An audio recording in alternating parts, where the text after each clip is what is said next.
합니다. 지난 요한복음 3장 2절 말씀에 니고데모는 예수님께 랍비여, 우리가 당신은 하나님께로부터 온 선생인 줄 압니다.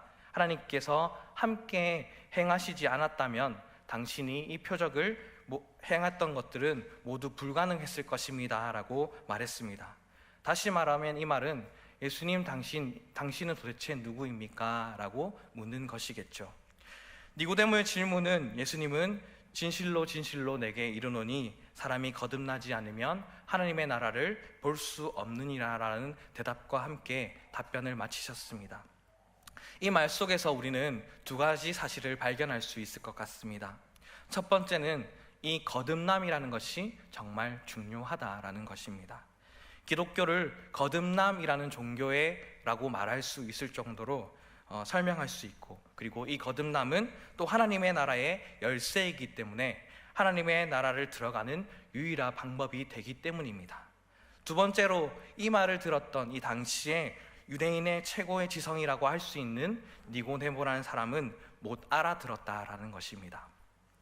예수님의 말은 니고데모가 알고 있는 모든 개념에는 없는 전혀 생소한 그런 단어였던 겁니다. 요즘에는 기존 아파트가 재건축 사업으로 거듭나다, 그리고 환경오염의 도시가 친환경 도시로 거듭나다, 그리고 별 볼 일 없었던 사람이 정말 멋진 사람으로 거듭나다라는 표현과 같이 참 많이들 사용합니다.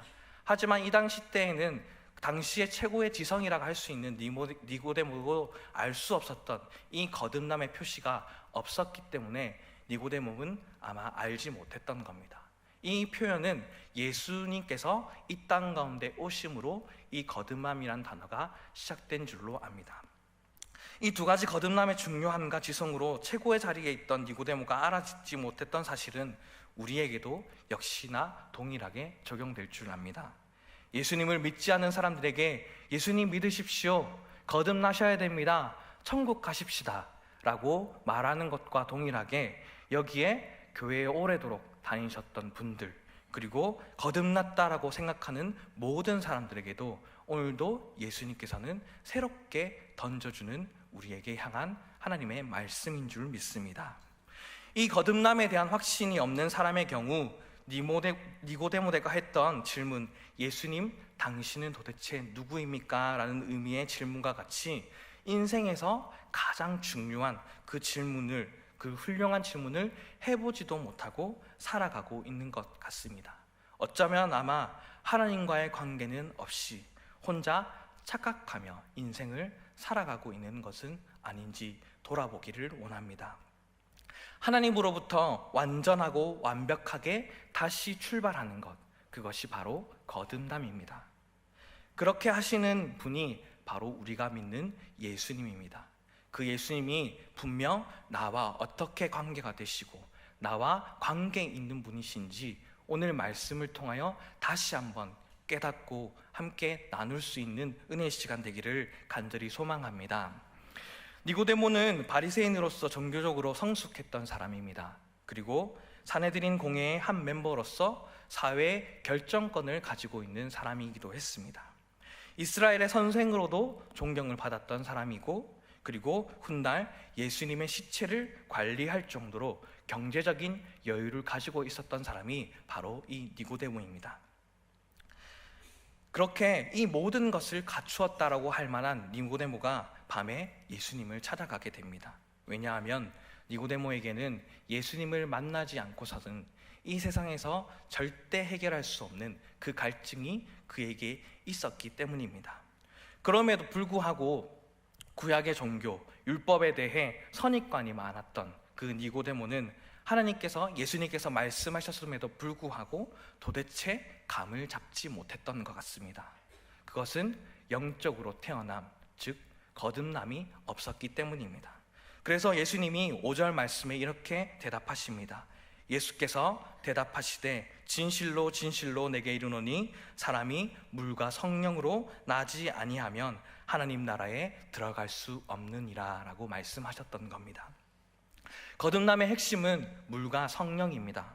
다시 말하면 말씀과 성령으로 다시금 태어나는 것이지 우리의 행위, 그리고 선행과 노력, 그리고 종교적인 습관으로는 절대 이루어지는 것이 아닌 것입니다. 거듭나는 것은 내가 만드는 것이 아닌 만들어지는 것입니다. 하나님께서 선택하여 주시는 것입니다. 내가 하나님을 택한 것이 아니라 하나님께서 나를 택하여 주시는 것입니다.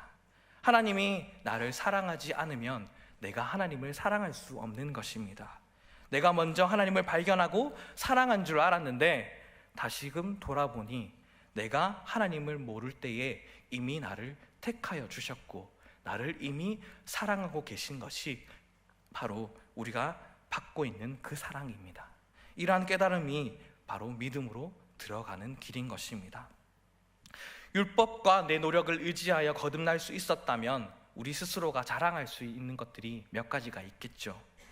하지만 내가 한 것이 아무것도 없기 때문에 나는 이 거듭남에서 도대체 하나님 앞에 자랑할 것이 없는 것입니다. 우리가 즐겨하는 찬양이 있지 않습니까? 하나님의 은혜로 있을 데 없는 자 왜 구속하여 주는지 난 알 수 없도다. 아멘.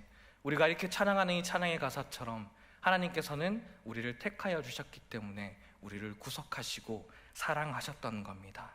그러한 사람에게 성령께서 우리를 감싸 주시고 내게 역사하여 주시고 나를 인도하여 주셔서 우리가 하나님의 자녀로 이 시간 하나님 앞에 예배할 수 있는 것입니다. 그런데 니고데모가 못 알아들은 것이 분명히 나타나는 듯 보이자 예수님이 다시금 말씀하십니다. 6절과 7절의 말씀을 함께 읽어보도록 하겠습니다. 시작. 육으로 난 것은 육이요 영으로 난 것은 영이니 내가 내게 거듭나야 하겠다 하는 말을 놀랍게 여기지 말라. 아멘. 율법은 이처럼 사람을 죄를 지적하는 기능을 가지고 있습니다. 즉 내가 어떻게 살아가고 있는지를 확인할 수 있는 것입니다. 하나님으로부터 벗어나고 있느냐, 벗어나고 있지 않느냐, 이 두 가지의 기능을 확인할 수 있는 것입니다.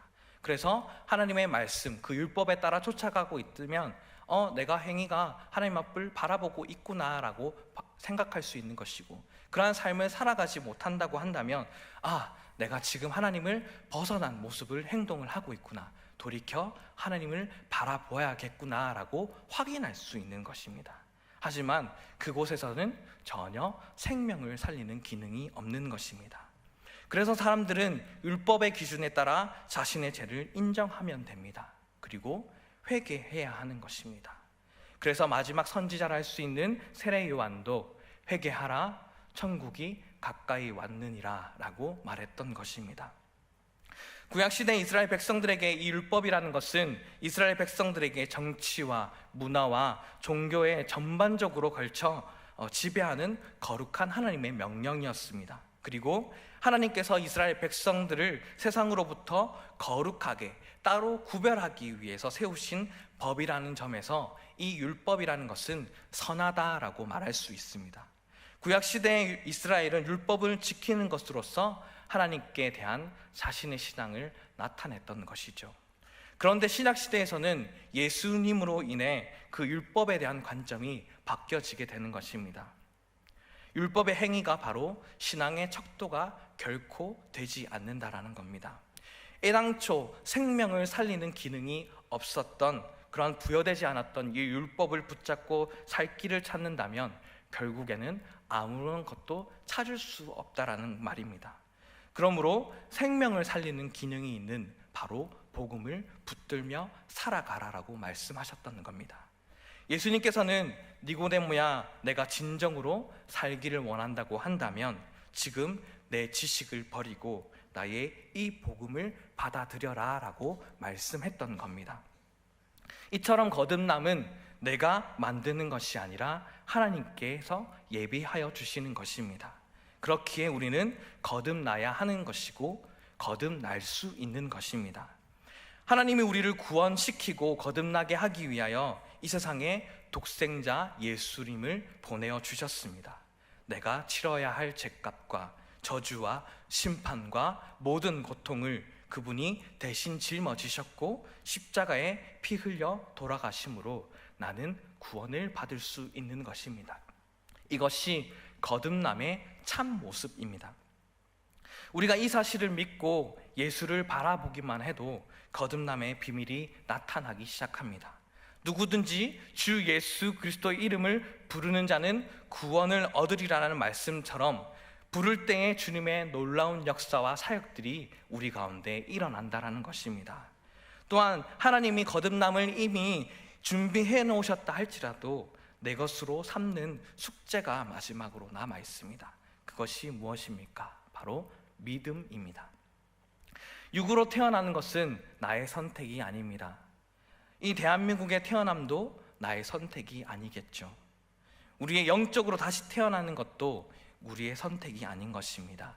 하나님이 나를 선택하시고 나를 사랑하시기 때문에 가능한 것입니다.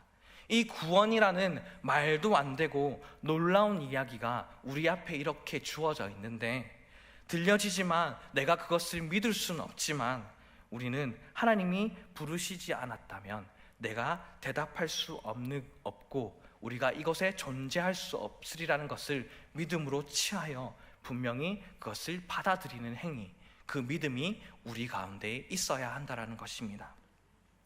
니고데모는 어땠을까요? 이미 하나님의 선택을 받은 사람이지만 예수님과 대화를 하는 당시에는 믿어지지 않았고 이해할 수도 없었습니다. 그래서 아니, 어떻게 그런 일이 있을 수 있습니까? 라고 말했던 것입니다. 그것이 그 당시 때에 그 질문을 했던 니고데모의 현 주소였던 것입니다. 예수님께서 육으로 난 것은 육이요, 성령으로 난 것은 영이니 내가 내게 거듭나야 하겠다는 말을 놀랍게 여기지 말라고 하시고 비유 하나를 더 들어주십니다. 우리 8절의 말씀을 함께 읽어보도록 하겠습니다. 시작. 바람이 임의로 불 때 내가 그 소리는 들어도 어디서 와서 어디로 가는지 알지 못하나니 성령으로 난 사람도 다 그러하니라. 아멘. 바람이 분다라는 것은 우리는 알 수 있습니다. 무엇 때문에 알 수 있습니까? 바람이 부는 소리와 그리고 강도 때문에 우리는 바람이 불고 있구나라는 것을 알 수 있을 것입니다. 그러나 우리는 이 바람이 부는 것을 세게 불게 할 수도 그리고 약하게 불게 할 수도 없는 것입니다. 내 의견과는 아무런 상관없이 부는 것이 바로 바람입니다. 또한 하나님께서 역사하시는 이 성령 또한 마찬가지인 것입니다. 이처럼 성령으로 거듭난다고 하는 것 또한 내가 노력해서 얻어지는 것이 결코 아니라는 것입니다. 하나님이 우리에게 주시는 것입니다. 그래서 내가 거듭나고 구원받는 것을 깨닫고 믿고 받아들인다고 한다면 그것 자체가 이미 신비롭고 놀라운 기적과 같은 그러한 역사인 것입니다. 또 중요한 것은 이것을 깨닫는 저와 그렇지 못한 사람이 있을 뿐이지 성령께서 지금도 우리를 사랑하시고 은혜를 베풀고자 하셨기 때문에 우리가 이 자리 가운데 있는 것입니다. 하나님이 우리를 이미 사랑하셨고 구원하셨습니다. 그래서 거듭난 자, 주님의 사랑을 믿는 자는 오늘 내가 눈을 떠서 살아가는 순간도 다른 삶을 살아가겠지만 지난 과거의 모습을 통해 우리는 그것을 다르게 해석하고 의미를 둘 수 있는 것입니다. 다시 말하면 내가 기뻐했던 순간, 내가 의미 있게 보냈든 의미 없게 보냈든 그 모든 시간들, 그리고 슬퍼하고 아파하고 원치 않게 얻은 병이나 그러한 여러 가지 상호 등과 같은 모든 순간들이 그저 우연으로 받아지는 것이 아니라 하나님의 인도하심이 계셨고 그것이 주님을 만나기 위한 필연과도 같은 순간들임을 우리는 믿음으로 고백하고 깨달을 수 있는 것입니다. 그때 하나님께서는 나의 모든 눈을 가려주시고 나의 길을 막아주시고 나를 보호하여 주셨던 그 하나님이 새로운 눈을 보게 하시고 새로운 길을 열어주시고 새롭게 다시 한 번 더 그 보호하심을 고백할 수 있게 하여 주시는 것입니다. 그것이 마치 어떤 새로운 것을 발견했던 그런 과학자도 같은 그런 발견자와 같이 살아계신 하나님의 섭리와 인도하심, 그리고 그분의 사랑에 눈을 떠 놀랍게 함께 고백하며 나아가는 그 모습과도 같은 것입니다. 그런데 예수님과 대화하던 니고데모는 이렇게 반응하고 있습니다. 니고데모가 대답하여 가로되 어찌 이런 일이 일어날 수 있나이까? 그렇다면 니고데모는 영원히 깨닫지 못했을까요? 아닙니다. 11절 말씀에 예수님께서 우리는 아는 것을 말하고 본 것을 증언한다고 하였는데 이것이 믿음인데, 요한복음 7장 50절 51절에 예수님이 대제사장과 바리새인들의 공격을 받고 있을 때에 그곳에 나타나 예수님을 변론했던 사람이 바로 니고데모입니다. 그리고 왜 그랬을까요? 예수님을 만났던 그 당시 때는 그것을 전혀 이해할 수 없었지만 그 후에 계속해서 말씀을 듣고 예수님의 행함을 보면서 니고데모는 변하고 있었던 것입니다. 오늘 이 시간 아무것도 느끼지 못한다고 할지라도, 깨닫지 못한다고 할지라도 하나님께서는 물과 성령으로 거듭나게 하여 주십니다. 다시 말하면 말씀과 성령으로 계속해서 우리를 거듭나게 하여 주시는 분이 바로 우리의 하나님인 줄로 믿습니다. 계속해서 이 말씀을 듣고 있노라면 성령께서 우리를 바람처럼 만지기 시작하신다는 겁니다. 때로는 강하게, 때로는 약하게, 때로는 침묵하신 그 모습처럼 말입니다. 요한복음 19장 39절에서 42절에 보면 예수님께서 십자가에 못 박혀 죽으신 뒤에 예수님의 시신을 유대 장례법에 따라 값비싼 향유와 세마포로 안장하는 일을 니고데모가 하고 있는 것을 보게 됩니다. 오늘 가만히 우리가 앉아 있는다 할지라도 눈물을 흘리고 찬송하러 자기 발로 즐거이 교회의 발걸음을 인도하는 그 모습이 우리 가운데에 니고데모의 모습과 같이 동일하게 일어날 줄 믿습니다. 이러한 모습이 바로 죽은 자와 같이 살아난 것과 같은 똑같은 기적 그리고 부활의 모습이라고 우리는 설명할 수 있는 것입니다. 누가 시키지 않아도 스스로 증거하고 행동하기 시작합니다. 왜 그렇겠습니까? 바로 예수님을 믿고 거듭났기 때문입니다. 우리가 알고 본 것을 증언하고 했는데 그 증언은 무엇입니까? 13절 말씀처럼 하늘에서 내려온 자, 하늘로 올라간 자, 곧 예수 그리스도이십니다. 우리가 만났던 그분이 거듭남의 참 모습이요 구원의 실체이기에 오늘 예수님의 말씀과 같이 자신이 아는 것을 말하고 본 것을 증언하는 사람으로 살아가게 되는 것입니다. 우리도 그러한 고백이 우리의 삶 가운데 있기를 간절히 소망합니다. 나는 완전하거나 성숙한 사람은 결코 아니지만 나는 예수님을 믿습니다. 나는 구원을 확신합니다. 예수님이 나의 구원을 이루어 주셨습니다. 그러므로 나의 인생은 완전히 달라졌습니다 라고 고백하며 살아갈 수 있는 사람들이 거듭난 우리 전화교회 모든 성도님들 되기를 간절히 소망합니다. 예수님이 이 땅에서 공생의 사역 가운데 많은 부분이 병고침의 사역을 행하신 것을 우리는 알고 있습니다. 그 이유가 무엇일까요? 모든 고통받는 자와 함께 하시는 하나님의 사랑의 표현인 것입니다. 오늘 본문 18절의 말씀과 같이 그 이름을 믿지 않고 예수 그리스도가 없는 것 자체가 이미 심판을 받는 고통 중에 있는 것을 아시기 때문에 그 고통에서 해방시키기 위해 예수님이 결국 십자가를 지셨고 그 고통받는 자와 함께 살아가 주셨고 인간의 죄와 죽음의 고통을 함께 하시는 하나님의 사랑으로 표현하여 주셨던 것입니다. 이 예수님의 십자가를 통해 또한 두 가지의 사실이 드러나고 있습니다. 먼저는 벌써 심판받은 것 같은 죄된 인간과 같은 세계의 고통의 모습을 그대로 적나라하게 드러낸 것입니다. 하나님이 보내신 이를 오해하고 거부하며 죽을 수밖에 없는 인간들, 메시아를 기다렸음에도 불구하고 하나님의 메시아를 죽이는 인간들의 그 한계와 그 비참함을, 그 깊은 죄가 십자가를 통해 적나라하게 드러났던 것입니다. 그리하여 하나님은 인간 스스로 구원해 보고자 했던 모든 세상의 것들을 십자가를 통해 그럴 수 없음을 드러내셨던 겁니다. 또한 그러면서 동시에 하나님은 십자가를 통해 하나님의 지극하신 사랑을 나타내 보이십니다. 그것은 다시 말하면 하나님의 자신의 사랑을 확증하신 것입니다. 인간을 사랑하시되 자신을 내어주기까지 사랑하는 분으로 하나님의 사랑을 나타내 보여주셨던 것입니다. 십자가를 통해 하나님께서 이 세상의 고통의 현장에 늘 서 계시는 분임을 나타내 보여주신 것입니다. 오늘 말씀을 통해 이 사랑을, 하나님을 더 알기를 간절히 소망합니다.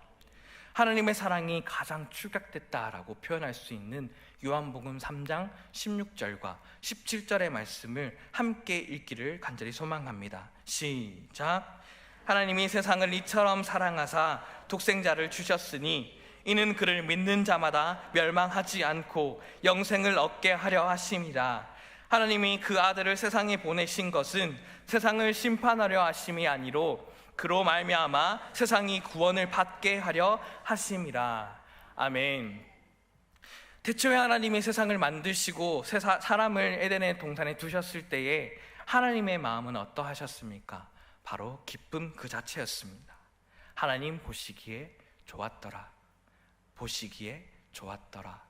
보시기에 좋았더라. 창세기는 세상을 만드시고 좋아하시는 그 모습을 여러 번 걸쳐서 계속해서 표현해 두고 있습니다. 그 에덴이란 뜻이 바로 이 기쁨이라는 말과 같이 마지막 사람을 창조하신 후에 하나님이 우리와 함께 할 수 있는 그 기쁨을 심히 좋았더라라고 표현하고 있는 것입니다. 태초부터 함께 하셨던 삼위일체 하나님의 완벽한 공동체 속에 우리를 함께 하고 싶으셔서 하나님은 청지를 창조하시고 그 공동체 속에 우리를 초청하셨던 것입니다. 그런데 불행히도 그 인간은 하나님의 그 사랑의 울타리를 벗어나게 되고 결국에 그 기쁨의 이야기가 결실을 맺기도 전에 창세기 3장에서 하나님의 사랑을 배반하는 인간의 슬픈 이야기가 나타나게 됐던 겁니다. 그리고 그 이후로 전해지는 성경 66권의 이야기는 어떠합니까? 계속해서 그 사랑을 배반하고 몰라하고 죄짓고 살아갔던 인간의 그 모습들이 적나라하게 드러났과 동시에 여전히 그 사람을 사랑하시고 함께 하시길 원하시는 지극하시고 변함없으신 그 사랑이 계속해서 이으시고 참으시고 또 고통하시고 인내하시는 그 사랑이 전해지고 있는 것입니다. 그 사랑과 은혜를 베푸시는 하나님의 이야기들로 그 두 가지의 이야기가 반복되고 있는 것입니다. 피조물을 지으셨음을 한탄하셨던 그 하나님께서 홍수로 심판하지 않으셨을 때에도 또 다른 노아를 선택하시고 구원의 가능성을 열어주셨던 분이 바로 우리의 하나님이십니다. 그리고 이스라엘 백성이 애굽 땅 가운데에 고통받고 있을 때에도 그들을 구원해 내신 분도 또한 하나님이십니다. 광야에서 불평하고 원망하며 살았던 그 백성들을 먹이셨던 분도 또한 하나님이십니다. 그렇게 사랑과 은혜로 지극히 고통하시고 인내 받으셨던 분이 바로 하나님이십니다. 하나님의 사랑은 그처럼 끝까지 자비로우시고 영원히 변치 않다라고 스스로 말씀하셨던 겁니다. 심판하시겠다라고 계속해서 버리셨지만 하나님께서는 그 가운데에 구원의 길을 내셨던 겁니다. 그 사랑을 우리는 고통하시는 사랑, 그리고 그 사랑을 확증하셨다라고 표현하는 것입니다.